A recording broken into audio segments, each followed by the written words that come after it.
Iran থেকে ছুটে আসছে একের পর এক মিসাইল, তার বিস্ফোরণে প্রকম্পিত ইসরায়েলি ভূখণ্ড।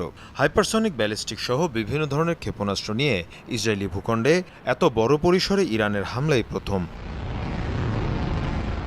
বিশ্বের সবচেয়ে সেরা এয়ার ডিফেন্স সিস্টেম ইসরায়েলের। ইরানের হামলা ঠেকাতে আয়রন ডোম, অ্যারো এবং ডেভিড স্লিংয়ের মতো এয়ার ডিফেন্স সিস্টেম কেন ব্যর্থ হলো তাই নিয়ে চলছে সমালোচনা।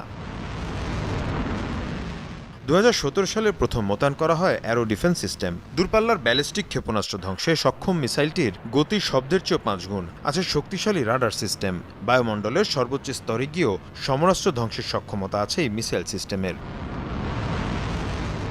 অন্যদিকে ডেভিড স্লিং মূলত মাঝারি পাল্লার ড্রোন, রকেট ও ক্ষেপণাস্ত্র ঠেকাতে ব্যবহৃত হয়। হুমকি শনাক্তের পর 300 কিলোমিটারের মধ্যে থাকা টার্গেটকে ধ্বংস করতে সক্ষম এটি।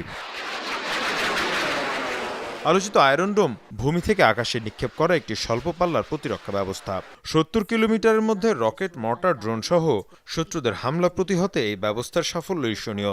এই প্রতিরক্ষা ব্যবস্থায় 3টি অংশ, প্রতিটি ইউনিটে থাকে 20টি করে মিসাইল। ক্ষয়ক্ষতি এড়াতে শনাক্তের পর আয়রন ডোম স্বয়ংক্রিয়ভাবে আকাশে প্রতিপক্ষের সমরাস্ত্র ধ্বংস করে। এতদিন এসব আকাশ প্রতিরক্ষা ব্যবস্থার সফলতার হার ছিল 80% পর্যন্ত। মঙ্গলবারের ইরানের হামলা অবশ্য বদলে গেছে চিত্র। একের পর এক মিসাইল হামলায় বিধ্বস্ত হয় ইসরায়েলের বহু এলাকা। মাত্র কয়েক মিনিটে প্রায় 200 মিসাইল ছোড়ায় সেগুলো ধ্বংস করতে পারেনি ইসরায়েলি প্রতিরক্ষা ব্যবস্থা। মীর মুশফিকা হাসান, যমুনা নিউজ।